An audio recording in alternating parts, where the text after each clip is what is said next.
lu akan jadi penyebab dari kematian mereka. Dan semua warisan dari orang tua lu akan jadi milik gua. Dan sebentar lagi raga lu akan kesini. Badan lu akan dibawa ke hadapan gua. Lu semua bakalan gua bakar di hutan ini.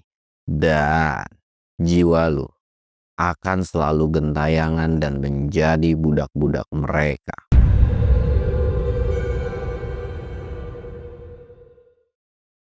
Assalamualaikum warahmatullahi wabarakatuh. Balik lagi di channel Samsul Mister Horror. Dongeng horor gue kali ini gue bakal ngelanjutin ceritanya Acil yang kemarin nih, karena kan belum kelar kan. Dan buat kalian yang penasaran dengan ceritanya, kalian wajib tonton video ini sampai habis. Dan jangan lupa like, comment, subscribe, dan share video gue ke banyak orang. Jangan lupa juga nyalain lonceng notifikasinya biar kalian gak ketinggalan video terbaru tentang gue. Dan buat kalian yang mau ikutan open trip, kalian bisa kunjungi Instagram gue di bawah sini. Dan buat kalian yang mau lihat video vlog gue juga, kalian bisa lihat di bawah sini. Dan gak usah banyak basa-basi lagi, kita mulai ke segmen donor. Dongeng horor dimulai.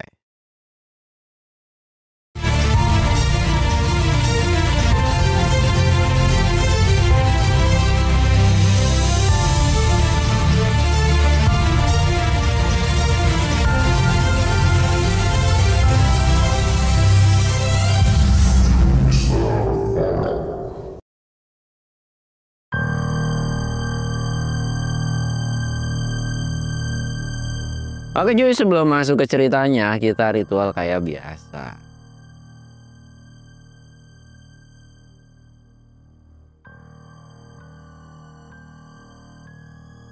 Jangan lupa ngopi.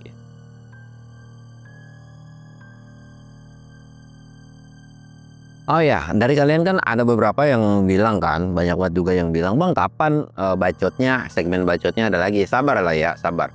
Gua akan bikin segmen bacot 2 minggu sekali. 2 minggu sekali. Kalau misalkan nanti masih banyak yang suka, banyak banget yang suka, nanti akan gue jadiin seminggu sekali gitu kan.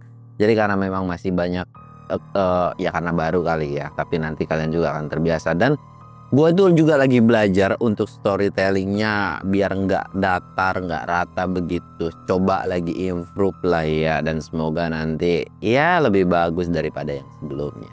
Dan oke, bakal kita lanjutin ceritanya Acil yang kemarin. Kemarin itu Bayu kondisi lagi sama wanita cantik, yang dimana wanita ini adalah jelmaan dari ular putih yang biasa ngintilin mereka berdua nih cuy.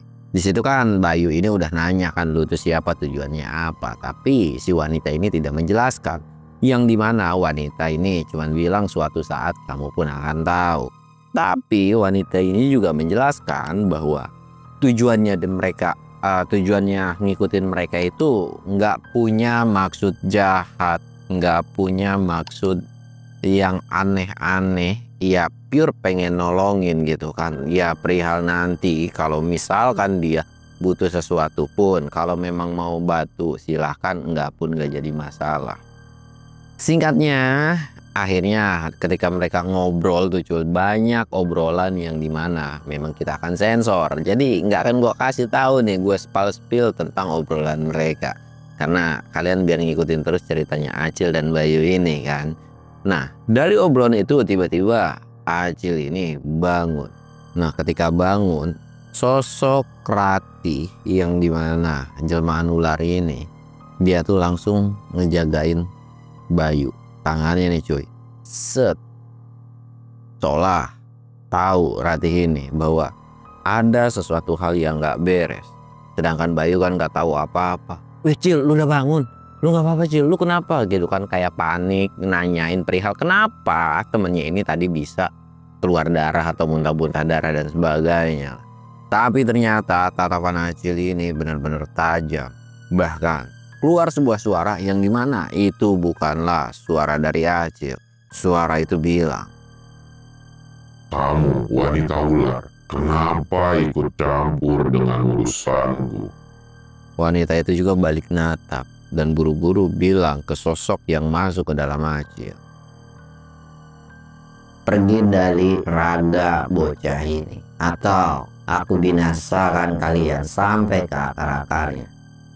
Sosok itu ternyata cuy tangan dari Acil ini kan, Acil kan kukunya biasa aja ya, tiba-tiba tuh kukunya panjang dan ngegores bagian wajah dari si wanita ini, bahkan sampai keluar darah dari wanita tersebut. Bayu ngerasa heran dong, kok ada makhluk yang bisa masukin badan si Acil ini. Dan makhluk itu setelah ngegores wajah muka si perempuan, dia tuh langsung agak sedikit mundur dan ketawa. Tapi ketawanya ini langsung hilang gara-gara wanita ini seketika langsung ada di belakang makhluk tersebut. Bener-bener udah kayak cepet banget gitu kan, kok tiba-tiba ngilang. Bayu pun merasa heran, perasaan tadi ada di sebelah, kok tiba-tiba bisa ada di belakang Acil. Wanita ini ngejambak rambut, soalnya kayak beneran dijambak kan, tapi ternyata itu adalah ngeluarin makhluk yang ada di dalam. Pada saat itu ada sebuah perlawanan, lumayan cukup sengit juga. Bahkan Bayu yang coba bantuin beberapa kali mental ke bagian rumah-rumah dari si Acil ini kan. Bahkan itu emang udah bukan lawannya lagi. Dan mereka benar-benar lari keluar cuy. Benar-benar ketika Acil ini mau coba kabur kali ya, karena memang mungkin ngerasa bahwa ngelawan nih perempuan nggak mungkin lah. Tapi dikejar sama si ular tersebut dan teriak, lu nggak bakalan bisa kabur dan nggak bakalan bisa bawa raga ini anak. Akhirnya cuy, itu tuh si ular ini, atau bisa dikatakan saling kejaran dan keluar kan. Nah di luar itu bener-bener dililit lah makhluk tersebut. Dan makhluk itu bener-bener kayak ngerasa kesel dan jengkel. Jadi kayak ngatain si sosok ular tersebut, bisa-bisanya lu ikut campur gitu kan, dasar ular jelek gitu kan. Kurang lebihnya kayak gitulah. Tapi ya ular itu masa bodoh cuy. Bener-bener gak peduli, yang penting lu harus keluar dari badannya si Acil. Karena memang udah bukan lawannya gitu kan. Makhluk ini pun langsung seketika pergi. Tapi ternyata ular ini sebelum ngejar itu makhluk bilang, kamu harus jaga raga dari Acil, karena pasti akan ada beberapa lagi. Dan aku percayakan badan anak ini sama kamu, dan kamu harus bisa melewatinya. Dan biarkan aku ngejar satu sosok tersebut yang sudah kabur di depanku. Akhirnya itu ular ngejar, sedangkan Bayu itu ya udah jagain atau bawa si Acil ini masuk ke dalam gitu kan. Nah di situ bener-bener lagi-lagi Bayu ini kayak, aduh pening banget nih belakangan ini, ketemunya demit mulu, mana demitnya sakti-sakti lagi gitu kan. Tapi ya sudahlah, nama juga perjalanan hidup kan, nggak mungkin semuanya serba mulus.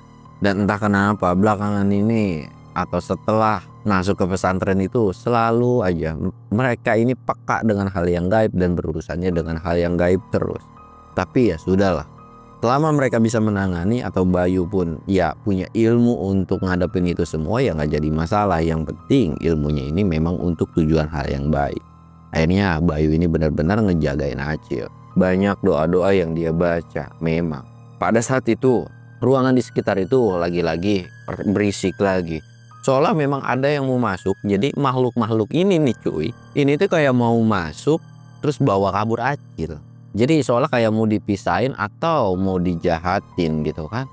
Tapi alhamdulillahnya pada saat ini tuh nggak terlalu barbar seperti yang sebelumnya. Jadi masih bisa Bayu tanganin lah. Dan kita akan beralih ke si Acil. Acil pada saat dia bersih-bersih nih coy, dia tuh ngerasa bahwa tanggungnya itu udah agak mulai berat. Dan ketika di kamar, ketika dia lagi masa sedihnya, pilunya gitu kan, kayak nginget-nginget tentang kamar tersebut, bahwa di situ adalah tempat tidurin orang tuanya Acil gitu kan.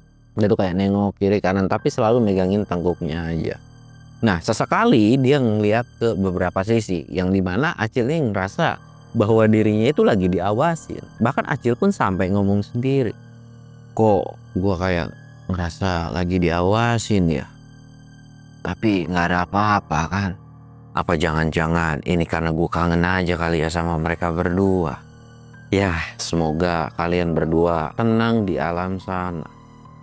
Nah tiba-tiba ketika dia lagi ngedoain, baca doa gitu kan, ambil zikir dan sebagainya, ya apapun yang keluar dari mulut Acil ngeluarin lantunan doa. Itu tuh doa untuk kedua orang tuanya.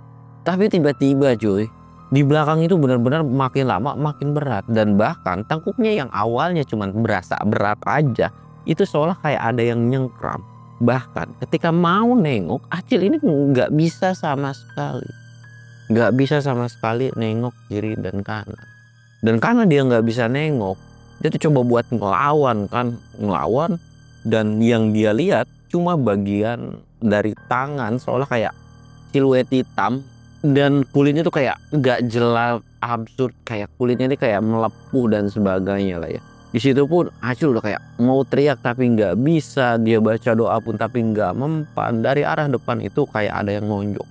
Kenceng banget. Lagi-lagi walaupun ditonjok kenceng, Acil ini nggak bisa namanya ngeluarin suara teriakan gara-gara kesakitan. Di situ tuh badan dia seolah kayak ada yang nyiksa, tapi nggak ada satupun perwujudannya yang nampak di depan dia, kecuali yang ada di belakang. Nah, gara-gara kejadian tersebut, yang dimana Acil ini ngeluarin darah lah. Dan Acil itu langsung gak sadarkan diri. Tapi anehnya dia tuh kayak gak sadarkan diri, tapi dia aneh ngelihat badannya itu masih ada di situ. Sedangkan loh, terus gue ini siapa? Terus gimana? Kok bisa-bisanya? Dan ketika teriak-teriak itu nggak kedengeran sama sekali, karena memang suaranya seolah kayak udah di mute aja nih sama si Demit gitu kan, dibawa lah.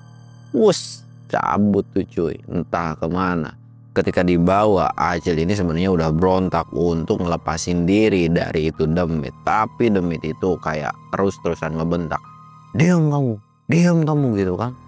Kamu akan saya bawa ke orang yang sudah memerintahku. Acil sempat diem di situ. Ternyata Demit ini ada yang merintah. Siapa? Dan Acil pun akhirnya nggak berontak karena Acil pengen tahu siapa yang nyuruh si Demit ini cuy. Singkatnya, Acil ini sampailah di salah satu tempat. Acil pada saat perjalanan dibawa sama itu Demit, dia cuma kepikiran sama satu saudara yang sebelumnya diusir. Tapi ternyata yang jahat itu bukan saudaranya yang diusir, melainkan saudaranya yang lain cuy. Jadi kenapa harta warisan yang dari orang tua Acil ini memang jadi rebutan semua kalangan saudara-saudaranya Acil. Nah, saudara yang nempatin itu dia berkuasa gara-gara memang saudaranya ini juga punya sebuah perlindungan. Tapi yang jadi plot twistnya adalah ketika Acil sampai di sana, dia pun benar-benar kaget bahwa saudaranya yang sebelumnya itu pun sudah meninggal cuy. Badannya hancur dan rusak. Dan Acil cuma bisa berasumsi bahwa yang melakukan ini adalah saudaranya yang lain, bukan orang yang nempatin rumah tersebut. Seolah kayak ini udahlah jadi ajang perebutan harta warisan. Walaupun sebenarnya ini kan bukan warisan dari orang tua kakek nenek mereka ya, tapi ini kan memang hartanya Acil seharusnya gitu kan. Tapi ya namanya manusia gitu kan. Singkatnya, Acil ini langsung bilang lah, kenapa mereka bisa kayak gini? Saudaranya cuma senyum doang dan bilang, lu akan jadi penyebab dari kematian mereka. Dan semua warisan dari orang tua lu akan jadi milik gua. Dan sebentar lagi raga lu akan kesini. Badan lu akan dibawa ke hadapan gua.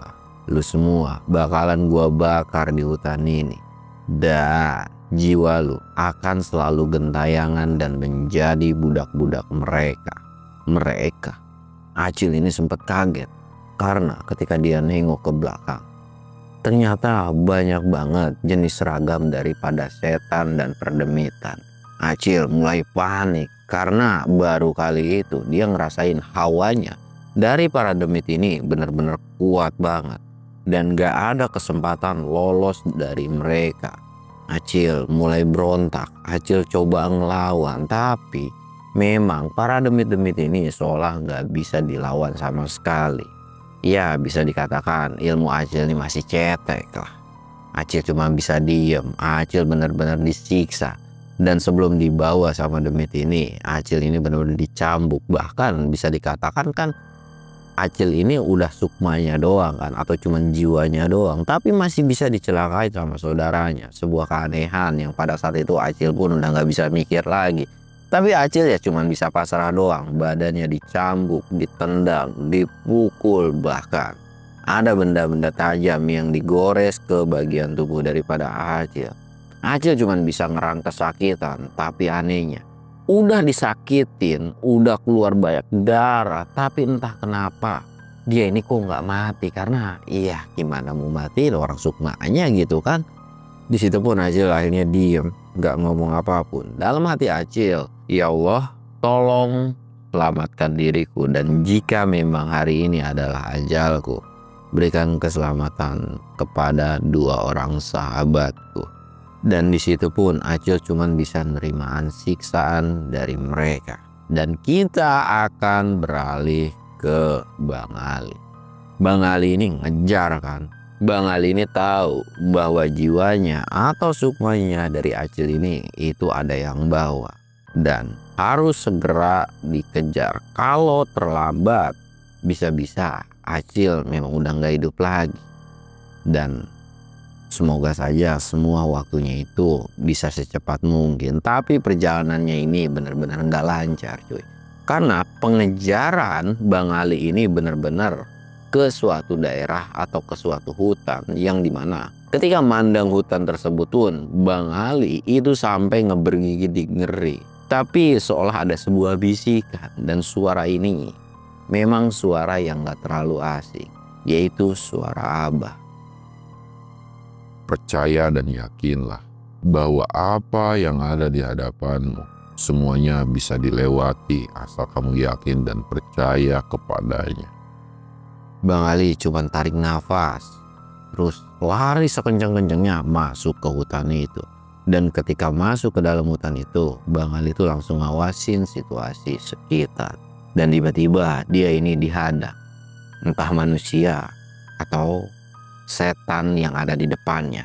Tapi perwujudannya itu benar-benar seperti manusia. Dan Bang Ali itu langsung bilang, kalian pergi dari hadapanku dan aku harus segera mencari temanku. Pergi. Tapi sosok ini tuh nggak ngomong apapun, justru nerjang. Ada sebuah perkelahian hebat di situ. Mereka tuh benar-benar ngeroyokin Bang Ali. Tapi kalau soal gelut, ya Bang Ali udah nomor satunya lah. Semua bisa dilewatin. Dan setelah ngadepin itu demit-demit, akhirnya Bang Ali sampailah di sebuah yang bisa dikatakan rumah kecil pada saat itu. Tapi rumah kecil ini itu benar-benar dijaga. Bahkan satu rumah itu tuh kan ada pagar biasanya ya. Itu tuh benar-benar pure dikelilingi sama demit-demit yang Bang Ali pun sadar dan tahu bahwa iya, dia nggak akan bisa atau segampang nembus itu barikade daripada demit atau setan yang jagain rumah tersebut. Dan Bang Ali sempat heran kok bisa ngambil satu jiwa aja dijaganya seketat ini. Dan sempat ngerasa aneh kenapa ada manusia yang benar-benar bisa atau sanggup bersekutu dengan demit yang levelnya itu benar-benar tinggi pada saat itu. Wah, Bang Ali itu cuman berpikiran bahwa nih manusia emang udah mirip kayak setan intinya gitu. Bahkan jauh lebih biadab daripada setan gitu kan. Bang Ali ini menjamin mata dan minta petunjuk gimana caranya supaya bisa nyelamatin. Bang Ali ini cuman bisa duduk sila. Lambat laun ada sebuah cahaya yang dimana cahaya itu seolah kayak nerjang bagian dari para demit-demit yang ngelilingin. Tapi walaupun demit-demit ini udah mental bahkan di apa ya bisa diobrak-abrik sama cahaya tersebut, tapi lagi-lagi demit ini tuh bangkit dan seolah sekarang udah tahu ada makhluk lain yang coba untuk nyelamatin Acil ini cuy. Semua makhluk yang di situ pada mencar semua, nyari di mana nih makhluk atau Bang Ali ini gitu kan. Sampai akhirnya ketemu lah dan Bang Ali dikelilingi dengan makhluk-makhluk yang memang tak kasat mata itu. Di situ terjadi lagi yang namanya perkelahian lagi antara Bang Ali dan para demit. Ya kali ini Bang Ali itu bener-bener kalah cuy. Bahkan sampai beloboran darah. Bang Ali udah gak kuat juga. Tapi alhamdulillahnya ada satu sosok yang datang, yaitu ular putih itu. Dan kali ini ular putih itu nggak datang sendirian, melainkan banyak ular-ular lain yang mirip dan serupa, warnanya putih semua, yang ngalahin atau ngehadang itu para demit. Dan dari salah satu ular, yang terutama ular ini yang paling besar, dia bilang, segera selamatkan Acil, biar mereka semua kami yang ngurus. Awalnya itu para demit pun ada yang ngeh tuh, bahwa memang Bang Ali ini mau ngebebasin dari si Acil. Ada beberapa demit yang mau ngehalangin, tapi lagi-lagi itu demit yang ngehalangin dikibasin sama Nyai Ratih kan. Ya kita sebut aja Nyai Ratih lah ya, biar agak kerenan dikit. Dikibasin pakai ekornya tuh, makhluk itu langsung mental. Dan Bang Ali pun cuman senyum ke ular tersebut. Dia tuh langsung masuk ke rumah itu. Kirain Bang Ali rumah itu kan kecil, harusnya nggak besar lah ruangannya gitu kan. Tapi ketika masuk gitu bener-bener luas banget.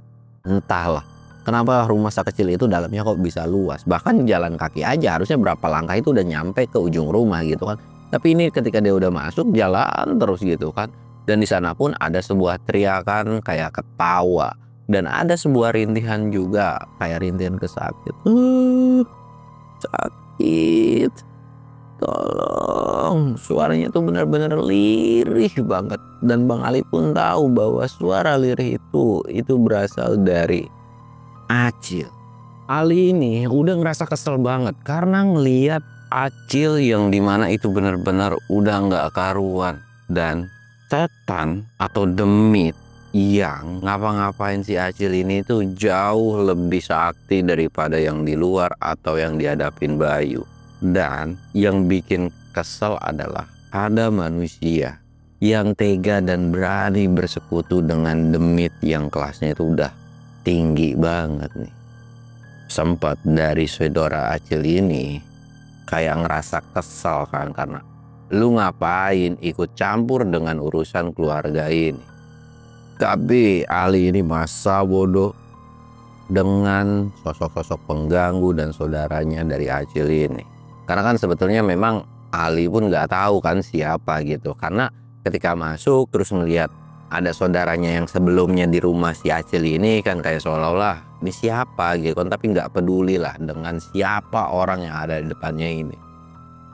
Bang Ali itu tuh benar-benar ngeluarin semua energi, semua ilmu yang dia tahu buat ngelawan sosok-sosok yang ada di depan ini.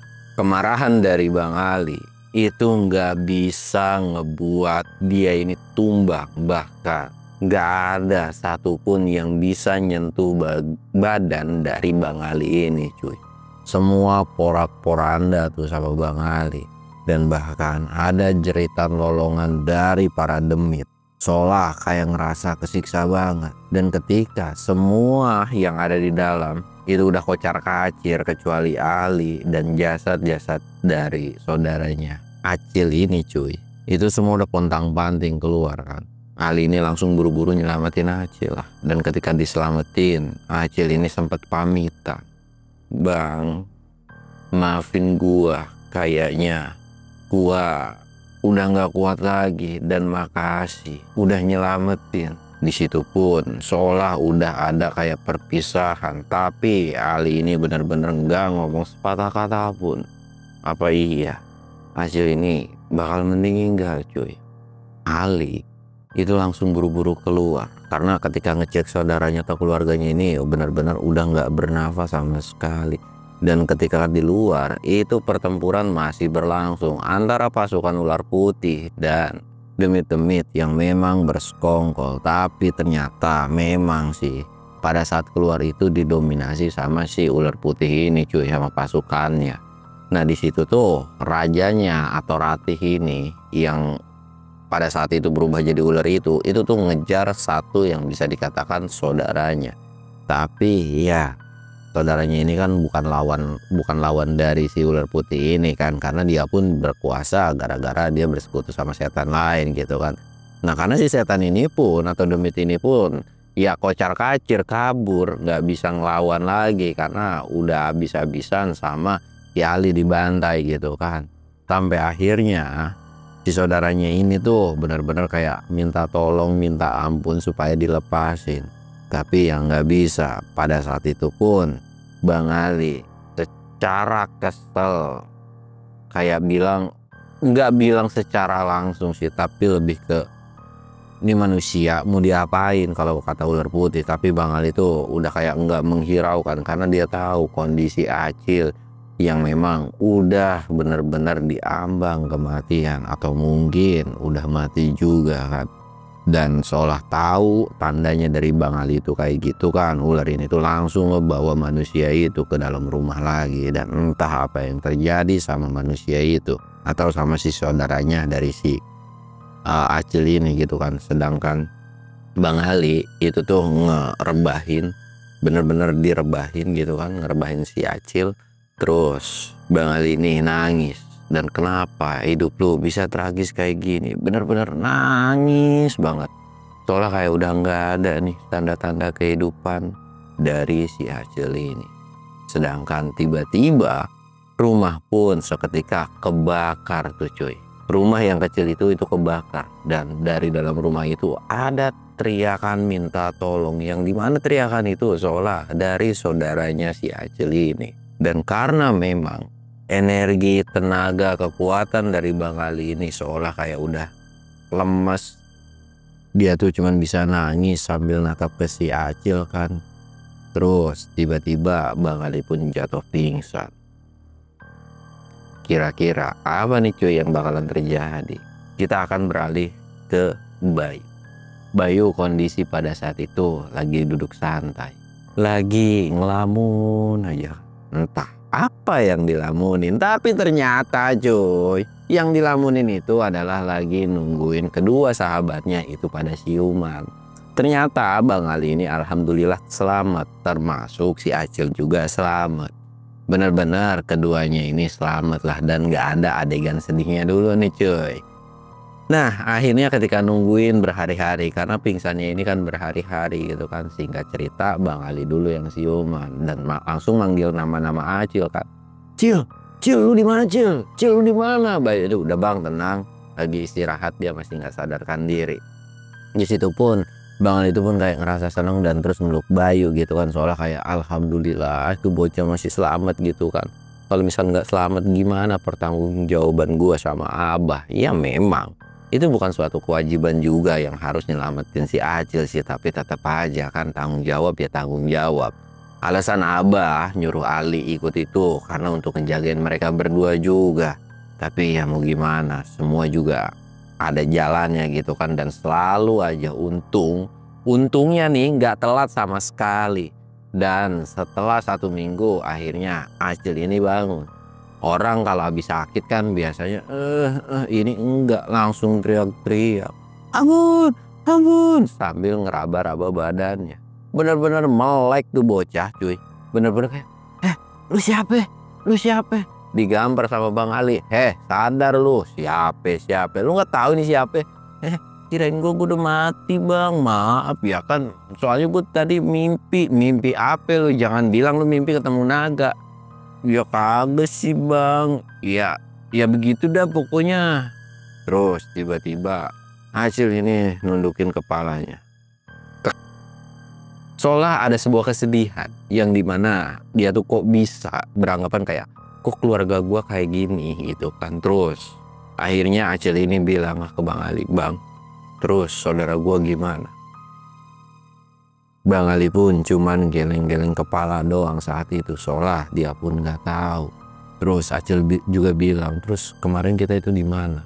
Bang Ali juga cuma nunduk doang dan dia pun nggak tahu pasti itu ada di mana, karena kemungkinan ketika mereka bakal nyamperin ke sana pun itu tempat pasti udah akan hilang gitu kan. Akhirnya Bang Ali itu cuma nenangin dan sorry, gua terlalu berlebihan sama keluarga lu sampai gua nggak bisa nyelamatin saudara lu yang berbuat jahat sama lu.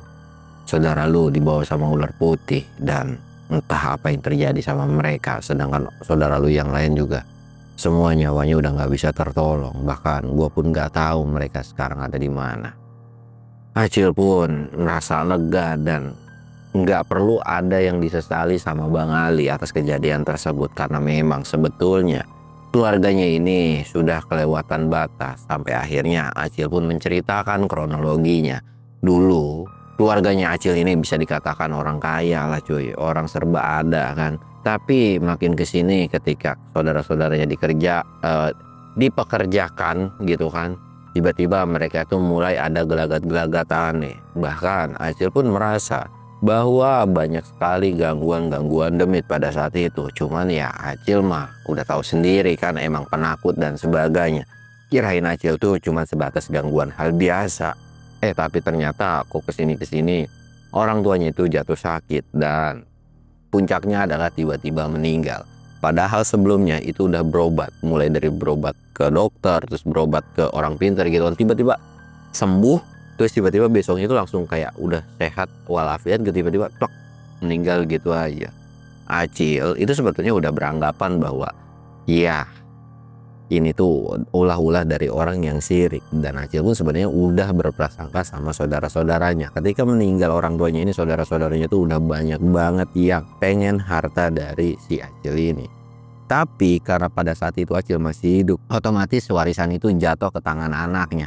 Nah dari situ pun Acil ini dirawat sama saudaranya, terus tapi bukannya dirawat dengan benar, justru malah dibuat depresi cuy. Jadi bukan kayak dicambuk, ya mungkin itu pun sesekali, tapi bener-bener dibikin stres dengan keadaan. Intinya psikologinya itu bener-bener dimainin lah, yang dimana ngerasa bahwa dirinya ini udah nggak betah sama sekali ada di rumah. Dan itulah kenapa alasannya dia pengen bundir dan nggak peduli dengan harta orang tuanya. Ya dari situ tuh akhirnya mereka berdua ini semua kayak manggut-manggut. Dan dalam masa obrolannya ini tiba-tiba ada satu tetangganya itu yang ketok-ketok pintu. Assalamualaikum, assalamualaikum gitu kan. Akhirnya dibukain tuh sama Bayu kan. Loh nyari siapa? Oh kalau nggak salah kemarin Acil itu baru datang ya, mau ada keperluan sama Acil gitu kan. Akhirnya dipanggil lah si Acil ini. Dan ketika Acil dipanggil ini ngerasa heran kan, ada tetangganya yang bisa dibilang, tetangganya ini dibilang baik banget enggak, tapi iya, nggak sejahat seperti saudaranya lah. Tapi tetangganya ini tuh langsung bilang bahwa tetangganya ini ngambil barang-barang dari barang yang dibuang sama si saudaranya ini. Ternyata barang-barang ini nggak dibakar juga, melainkan dibuang dan dibagi-bagiin ke banyak warga. Nah ketika Acil pulang ini ya udah kayak dapat secercah harapan gitu kan. Nah si tetangganya ini ngebalikin lah satu barang gitu kan, entah apa pada saat itu. Dan Acil pun gak peduli dengan barang tersebut, melainkan dia tuh pengen tahu atau minta tolong untuk kumpulin semua barang yang dibagi-bagiin, dikasihin atau dibuang dan ada orang yang ngambil gitu kan. Siapapun tolong, karena gue gak peduli dengan barang-barang itu, tapi ada satu hal yang memang gue butuhin, entah itu foto, entah itu kalung dan sebagainya. Intinya barang-barang yang pure benar-benar berharga. Dan alhamdulillah ternyata cuy, karena memang masih rezekinya dari si Acil, Acil itu sempat nemuin kalung yang sering dipakai ibunya dan cincin yang sering dipakai sama ayahnya. Dan ada beberapa foto Acil itu ngucapin terima kasih banyak sama warga-warga yang ternyata memang masih ngekip dan nggak ngejual barang tersebut. Tapi Acil tuh nggak yang namanya sembarangan atau kayak ngambil, tapi justru diganti rugi semua. Dan paling kerennya nih cuy, Acil bener-bener ngehibahin semua harta kekayaannya itu sama desa setempat, sama desa dia. Dan Acil udah kayak, gua nggak akan pulang ke sini lagi, atau mungkin sebatas kalau gua pulang pun gua akan cuman main dan beristirahat. Dan warga semua atau semua warga desa di situ tuh ngerasa senang banget dan bangga punya Acil. Bahkan semua warga di situ pun bilang, kapanpun lu mau kesini Cil, lu main aja dan datang aja. Tapi sebenarnya ada beberapa harta yang akan disumbangkan ke pesantren juga. Tapi Bang Ali ini nolak dengan catatan kayak nggak perlu, pesantren udah cukup kok. Ada santri-santri seperti kalian bisa bertani dan sebagainya juga kan udah mending. Tapi Acil tuh kayak ya lah gue bantuin dikit aja nggak mau. Ya setidaknya biar para santri itu bisa senggang, bisa santai gitu, langsung dikeplak sama Bayu. Kalau santai nanti nggak mau belajar, malah keenakan. Nggak apa-apa lah, lagian kan keseharian kita kayak gitu, Cil. Hehe, iya maaf, bagian gue bercanda doang dianggap serius banget, kata Acil. Dah nggak cocok lu. Bagian drama-drama kayak begitu, lu bagiannya lucu-lucu aja. Kalau masalah drama mah gua, katanya si Bayu itu kan. Ah elah, baru begitu doang. Dan akhirnya mereka ketawa-ketawa lagi tuh cuy. Dan sampai akhirnya mereka pun pamitan dari desa tersebut. Karena memang Acil juga nggak mau terlalu lama kalau memang urusannya udah selesai. Nggak lupa Acil juga berziarah ke makam orang tuanya. Dan dalam hatinya ngucapin selamat tinggal sama kedua orang tuanya. Mungkin nanti sesekali Acil ini bakal ngunjungin kedua orang tuanya. Dan Acil udah nggak peduli dengan saudaranya atau keluarganya yang lain. Karena memang setelah Acil ini ngebagi-bagiin, itu kan baru 2. Ada beberapa keluarga yang lain ngerasa kesel dan geram dengan kelakuan dari si Acil ini. Tapi ya bodo amat lah. Selama gue di pesantren, harusnya gue bisa jauh lebih aman. Dan sampai akhirnya mereka bertiga pun balik lagi ke pesantren. Dan cerita ini pun selesai. Dan buat kalian, kira-kira nextnya bakal ceritain apa? Horor lucu, pengalaman gua, pengalaman lucu. Nanti kalian bisa tulis di kolom komentar lah ya. Dan buat cerita yang sebelumnya, cerita Acil ini segala sesuatu hal yang positifnya silahkan kalian ambil, yang negatifnya silahkan kalian buang. Yang pada intinya jangan serahkan dengan harta yang memang bukan jadi milik kalian cuy. Gua Samsul undur diri. Assalamualaikum warahmatullahi wabarakatuh.